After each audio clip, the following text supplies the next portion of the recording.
Welcome to the White Sox Recap Podcast. I am Ryan McGuffey. Well, following up on our last episode, the White Sox still are the worst team in the American League scoring runs and OPS, etc.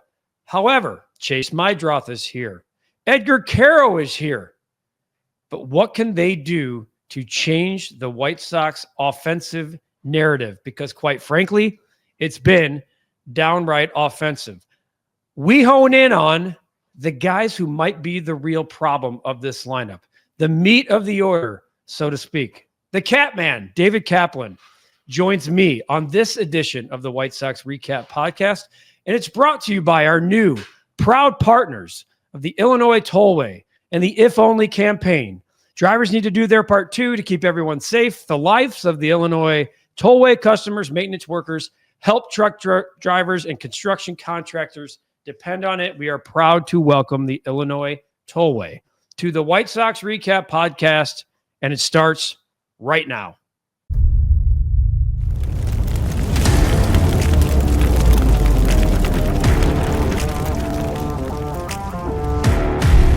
All right, here on the White Sox Recap Podcast, bringing in this guy, the Catman, David Kaplan, to join me. And before you start going, oh, Cap and the White Sox, this guy and I, we've already been to 2 White Sox games together as fans. Cap? I was there the other night in the 12-3 blowout. I stayed till the bitter end. He did. I left early. So if you want to criticize me. The Catman's full of baseball acumen, baseball knowledge. And look, we know and we knew that this season was going to be tough sledding again on the South Side. Okay. Mm-hmm. Through 18 games as we tape this, the record is what it is. You know, they are not winning ball games. Things, if you read between some of the surface level stuff, it does look a little bit different in certain aspects. But the one that's consistent, and we talked about it last week when BA was here, is that this offense is worse this year than last year. Cap, they can't score runs. It's truly embarrassing how bad they are offensively. They have 54 runs in 18 games. Yeah, it's insane. That's 3 runs a game. And, you know, I've been saying on the bet of the day, team totals that are over 3.5 for the White Sox, until further notice, you can't play it. They have only done the it. Over. They've only scored more than 3 runs in a game twice in April. Twice. And now they're going in to play a Boston team that I'm sure would like to get revenge after their announcers were out of their minds. I can't wait to get to Chicago. Comes at the perfect time. And they lose 2 of 3. So I want to run through some numbers here. And I think, like, let's be honest, like, since the last podcast, 2 great things have happened. Chase Meidroth is here. Edgar Quero is here. Meidroth has looked like every bit the guy you want him to be. He works at bats. He gets on base. He's a matter grinder. Of fact, he's got on base in every game so far as we tape this since being with the White Sox. Edgar Quero has a game under his belt. What I like about it is they were doing what they were supposed to be doing in AAA and were rewarded immediately. This team, quite honestly, if you're doing that in AAA, and I want to get into some of the other guys in AAA, there's no reason not to bring them up. Don't worry about clocks. Don't worry about – this was the right move at the right time. And for fans, it's a cookie and a carrot they can actually latch onto, because you have 2 guys that you're actually going to be here and lock loyalty to here for the coming years. Yeah, watching that team the other night, and look, I don't know how the starting pitching is going to hold up all year. You've got guys that have never thrown 100 innings in the big leagues. So to think that come September they're going to rack up 175 to 200 innings, that might be a little optimistic. But I got to tell you, watching some of the guys I've watched, they got some guys that can throw the baseball. Yeah, it's just the offense is such a struggle day after day. And when you have your middle of your order with Luis Robert and all these guys that are got OPSs at 500 or less, and for people out there, I had a buddy of mine go, explain to me what's a good OPS. A good OPS, if you're north of 700, you're a pretty solid major league player. If you're north of 800, you have a chance to be an all-star. If you're north of 900, you are a star. And if you're over 1,000, you're an MVP candidate. So when you got Luis Robert at 500 and you got other guys in the lineup at 400, it's insanity. Yeah, I mean, to your point, okay, as we tape this, here are some batting averages, and I'll give OPSs. The OPSs, which you were just talking about, this is your 2, 3, 4 hitters. This is why your offense sucks. Your offense sucks because the guys who the 3 guys in your lineup that you expected to produce are doing this. 439 OPS for Luis Robert, 449 for Miguel Vargas, but he added 20 pounds of muscle. Okay, 450 for Andrew Vaughn. Here are the wars. Andrew Vaughn was the 3rd pick overall in the draft. And I keep saying this, dude. Jacob Amaya has a 250 OPS. Okay, I understand he's a placeholder. He is not a Major League Baseball player, Cap. He's hitting one. Listen to the batting average. Listen to the batting averages of the guys who are the, quote, everyday players. Nick Maton, 139. Luis Robert, 136. Michael A. Taylor, 184. Miguel Vargas, 149. Jacob Amaya, 103. Andrew Vaughn, 138. It's unbelievable. I know you want continuity in coaching staffs and stuff. You have Marcus Tim survived the coaching change. Grady Sizemore is the, quote, offensive coordinator of this team. What is going on? What are you coordinating, Grady? There's a talent problem, but I'm sorry. Andrew Vaughn was the Golden Spikes winner. Luis Robert was a Silver Slugger and got MVP votes a couple of years ago. And they look completely And Miguel Vargas lost. was a top 100 prospect. And they look lost. And they're giving up at bats. And I honestly, this is where I'm confused. I don't know how it gets fixed. I want to play a clip here. I was at the ballpark on Thursday. Andrew Benintendi, we met the media. I brought it up to Benintendi and I brought it up to Will Venable. Benintendi said this is the coldest start he can remember in his career. Cold as in temperature. Cold as in temperature. I'm just going to play the clip. We'll react to it afterwards. Is it warmer on the other side of the field? It's exactly what I'm saying. Here we go. The weather's been terrible. It's the coldest start I've ever had. But, just trying to go out there, grind through at bats. Guys are throwing the ball well, so just trying to put it all together. Is it more than weather, like when you're struggling as a team offensively? I mean, everyone's playing in the same weather in some aspects, but have you seen anything from a collective group that you guys are just so close and ready to take off? Yeah, for sure. I mean, I think there's been a lot of balls that have been hit that, if it's not cold or windy. I think Vaughn right now should have about 6-7 homers. Vargas hit a few balls that have been caught at the wall. I think obviously it's not fun to hit in the cold. You hit the barrel, your hands still hurt, but like you said, they got to do it too. But I think in time it'll all pick up. You guys have scored early runs, but then you've never been able to attack on. Is there something more to it than just the weather or guys just not clicking right now? Because you're one of the better teams in the first and second inning in terms of scoring runs, but then whether it's Tuesday night, the 3-run homer, last night you get the solo shot, but you're never able to add on. Is there something more to that? I think we just have to keep going, and continue to be consistent, throw out good at bats.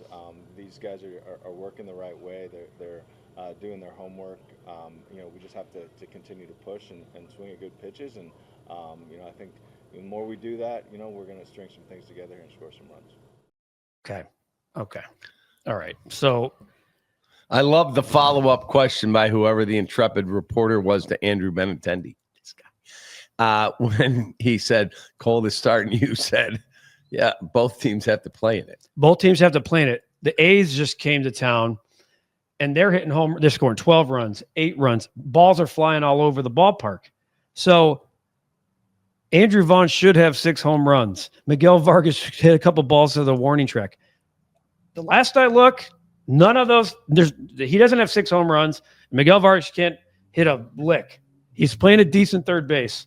But, I mean, I just am so like, the approach is good. The work is good. We're 20 games in, and I'm not about overreacting. We're not even 20 games in. But there's patterns here. I know there's a talent problem. I am not saying like these guys, but the guys I'm calling to the carpet, that's not a talent problem. That's not a talent problem. That's a development problem. That's not going. I don't care about the work they're putting in if the results look the same. Every year I look on the back of the baseball card. And we're talking about Luis Robert being traded for a haul. Let me ask people guy's playing out a there. good defense. He's playing every day.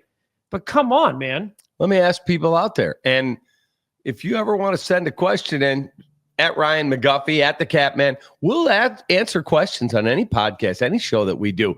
But when you look at the development issues, I mean, this is a big problem in this organization because they're not spending on proven veterans. So you better be able to develop your guys. And no one's given a haul for Luis Robert, with all due respect. If you out there were running another team and you said, boy, we lost an outfielder to an injury, let's go get Luis Robert, and Chris Getz said, I need 2 of your top prospects, you're going to say, for a guy with a 4 whatever OPS, no, not doing it. And for all of you people who like to talk about hard hit rate and all that stuff, I got that for you too. In barrel rate, the White Sox are in the bottom 3% of the majors. Okay. In weighted on base. Okay. All these stats hang on. Let's peel behind the curtain. In weighted on base, the Chicago White Sox are bottom 1%. Weighted on base with average, bottom 1%. Expected batting average, bottom 3%. Expected slugging percentage, bottom 3%. Expected weighted on base created, bottom 3%. How much deeper do we want to go here? Because both sides of the ledger tell the same story. Now, the positives. I'm all in on calling up guys when they're ready. Like seeing Chase Meidroth here, seeing Edgar Quero here. Those are the things that I knew, like, oh, that's going to be different because last year you didn't have those guys coming. At least you got a few of these guys. But Cap, you got other guys down there. Like Tim Elko is a 26-year-old prospect. All he does is hit. He's hitting 352. If you're a prospect at 26, bring him up. It's not like you're ruining a 19-year-old. He plays first base and DH. You don't have an everyday DH. You're throwing Nick Maton out there. Have a first baseman. You don't really have a first baseman. You just said it. At some point, don't you step on the throat and give a little bit of pressure to some other players on your team, like an Andrew Vaughn, and say, hey, there's opportunity here. Guys are hitting where they're supposed to be hitting. Guys are getting on base. Look, at this point, Corey Julks, who's just a guy and was here last year, has a 10.07 OPS in AAA. If Michael Taylor ain't getting it done, Corey Julks, next man up. There's no point in investing and holding on to guys that you signed a 1-year deal to as placeholders, because that's what they are. And when you're at this point of a rebuild, if you got guys below that could say, hey, we got a guy here that can actually give you production, because a 566 Cap team OPS is really inexplicable. It's literally unbelievably bad. It's not just inexcusable. bad. It's not inexplicable. It's unbelievably bad. I mean, it's just. And I do like some of the starting pitching. I got to be honest with you. The starting pitching, here's the good, when they're actually pitching, they're not getting rewarded. When they're hitting, the bullpen's letting them down. Now the bullpen, like Mike Vassell has a 12-inning scoreless streak. There are individual stories here. The clubhouse, fantastic. And I know you guys who listen to this regularly don't want to hear about a great clubhouse. It's a really good group. And they respect their manager, which a couple of years ago, the last 2 years, I can't say the same. Will Venable has the reins of that clubhouse. He's respected in that clubhouse, and it's a two-way street. But offensively, Cap, people are like, well, here we go, 122 losses. We're not there yet. The White Sox did not get their 4th win last year until game 26. They were 3-22 at one point. Jeez. So they roughly are 8 games better than they were a year ago at this time. And look, it needs to get better. It might need to get worse before it gets better, because right now, that's what it feels like. We have partners at the Illinois Tollway. Proud partners of the Recap Podcast Network here, the White Sox Recap Podcast, also our Cubs Recap Podcast. Hey, folks, quick time out to talk about something serious. We've all said it before. If only I'd slowed down. The Illinois Tollway's new ad campaign is called If Only. And it's a powerful reminder that speeding doesn't just put you at risk. It affects everybody on the road. Every crash leaves someone wishing they'd done things differently. So take the extra time, slow down, saves lives. Lives, including yours, depend on it. We're proud to welcome them here to the White Sox Recap Podcast. So I have a question. And look, I don't attack people personally. I don't. I I just want to know what management, I'm talking above Chris Getz, I'm talking about Jerry and the ownership group.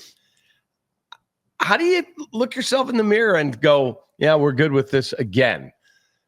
You know, that's what I don't understand, how they can allow it to get this bad and not look in the mirror and go, all right, take on an investor or do something, come up with some way of financing some stability. I'm not expecting Shohei Ohtani and Juan Soto contracts, but as a baseball fan, I watch every White Sox game. You know that.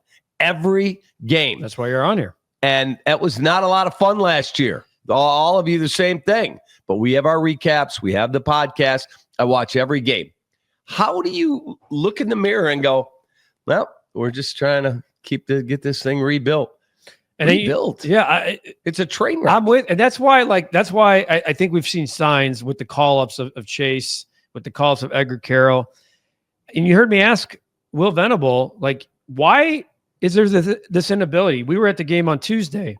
Vaughn, the Sox go down 3-0. Vaughn ties it up with a 3-run homer. And then nothing. Nothing the rest of the night. The following day, Brooks Baldwin hits a solo home run in the second. Nothing else. Nothing else. The White Sox are actually top 10 in baseball in scoring runs in the first inning. That's a major leap, major improvement. But they go right back into that's it. That's all they're capable of. And they throw away at bats. There was a game a week and a half ago where Luis Robert led off and saw 4 pitches in his first 3 at bats. I'm all about it. That's just not even giving you a professional AB. I'm all about being aggressive, but that's not aggressive. That's just throwing stuff away. It's a train wreck. And not leading into. One more clip I wanted to play you guys here is just about the excitement of calling up young guys. And I know we're going to see more throughout the year, but how can it change? Because I'm going to end this actually on the positive. And the positive is if we're going to get the influx of young talent, that should energize, because they're performing. What you don't want is the contagious. We hear hitting is contagious. Well, if that's the case, it's certainly contagious in this team for all the wrong reasons. You don't want these other guys to latch on to that. But from what I've seen from Meidroth, at least out of the gate, it feels different. Hopefully these two guys start the influx of talent and start pushing the envelope and pressing other guys, veterans like Andrew Benintendi. And Benintendi's actually played really well. He's played really well, and he's been one of the few guys that have hit. But do they actually feel a bump from when they get these young guys up here? We've got to try some things here to score some runs. Adding those guys certainly helps. We're going to see how guys settle into the lineup and what spots, and continue to be open-minded to different things. So, having these guys helps. We've got to find a way to score some runs. As a veteran, do you get a bump from young guys coming up? Like you've had 2 this week, one homestand come up and make their debuts. Mm-hmm. Obviously, there's a lot of talent there, and that's why they're here. But do you guys kind of feed off of that young energy as well? Yeah, I mean, it's fun to watch, guys play their first few games. The excitement that they bring up. I'm not saying it's not exciting to be out there, but, it's different when, you're playing your first few games and getting your feet wet. But, it's been great so far. There's a lot of guys I'm sure they're going to come up throughout the year and make that debut. So it's always fun to be a part of. So that's all. I mean, that's where we are. I mean, we're at the point now where some of the guys are veterans. We talked about placeholders. We have some guys who are here because there's really nowhere. They're tweeners. Andrew Benintendi, when he signed this deal, didn't sign for this, but he's here and he's in the middle of a 5-year deal. Right. Luis Robert likely will be traded regardless of how he performs the rest of the way. And Andrew Vaughn's kind of like the young Benintendi, meaning he's in the middle of this, but he's got arbitration level. He's getting, hey, I'm an Andrew Vaughn type. I'm a fan of the guy, but he's getting $6.5 million this year. Yeah. Okay. And he's horrible. And it's not working. Let me ask you a question. Do you believe that when Rick Hahn, the former GM, brought Vaughn to the big leagues quickly and made him play out of position in right field, that it had an adverse effect on his development and affected him at the plate? Great question. I do too. I think it affected Gavin Sheets as well. And we see what Gavin Sheets has done in San Diego. 2 things with Vaughn. He fast-tracked through the COVID. I think COVID impacted him too. He was basically playing at the alternate site in Schaumburg. Remember when they had the alternate kind of taxi squad at the Boomers facility? that's where Vaughn and Crochet kind of lived. And they just leapfrogged them into playoff type scenarios. And it was, we need you now. We're going to need Andrew Vaughn was, you talk about the dog days of summer, August, his legs were beat up. He's not a big guy as it is. He's squatty. His legs were abused. Agreed. In August and September of that first year. He had nothing left. And it carried over. They didn't know what to do with Abreu. They extended Abreu originally, and they needed him in right field again. And not until last year, he got his first full, true, clean year at first base. I do think it impacted him, but to be hitting, below 500 OPS and hitting a $130, yeah, I'm not going to blame playing right field for that. Agreed. Totally agree. We'll see, folks, if things change. I don't expect. Look, I'm not sitting here going, I expected the White Sox to be 500 at the end of April. That's not what I'm saying. What I'm saying is competitive. They've looked like they've been very competitive from a pitching standpoint. Okay. Right. But they don't get support. They've been very competitive defensively, but they're not competitive whatsoever as a team from an offensive 1 through 9. And something has to give. Whether you're bringing up more guys, you're putting pressure on guys who've been here a long time. Something's got to give, because being last in the American League in runs, when you compare them from the team to the north side, and I know they're in a different place, but when you're 70-plus runs, there's a 70-plus run difference. That's insanity. And we're 3 weeks into a baseball season? Correct. Multiply that times 6. You're talking about 450 to 500 runs difference between two baseball teams. Yeah, it's amazing. That's incredible. Cap, thanks for sitting in, buddy. I love baseball. And guess what? I'm not one of those guys. Well, I'm a Cubs guy. I grew up a Cubs fan, but I love baseball. I was at the White Sox the other night. You don't have to over-explain it. You're a guy. You watch every game. I love baseball. More so than even fans itself. The guys in the stands. He's got thoughts. I figured I'd run some of the stats down with our guy because he's seen a lot of baseball, even more than me. And sometimes when I don't have an answer, I throw them at him. And sometimes we both don't have answers because you see bad. Because they're awful. They're really bad. We appreciate the Illinois Tollway, who will now be with us the rest of the way here on the podcast. Remember the If Only campaign. And folks, when you're out there, you're seeing people fly by you, slow down, just get in the right lane. You can still maintain your speed, but if it's at the expense of being 3 or 4 minutes later to save lives, we suggest you do it. So thanks to the Illinois Tollway. Remember, you can get the White Sox Recap Podcast wherever you listen or subscribe to podcasts. And as always, right here on the Recap Network here on YouTube. For Cap, I'm Guff. We'll see you next time on the White Sox Recap Podcast.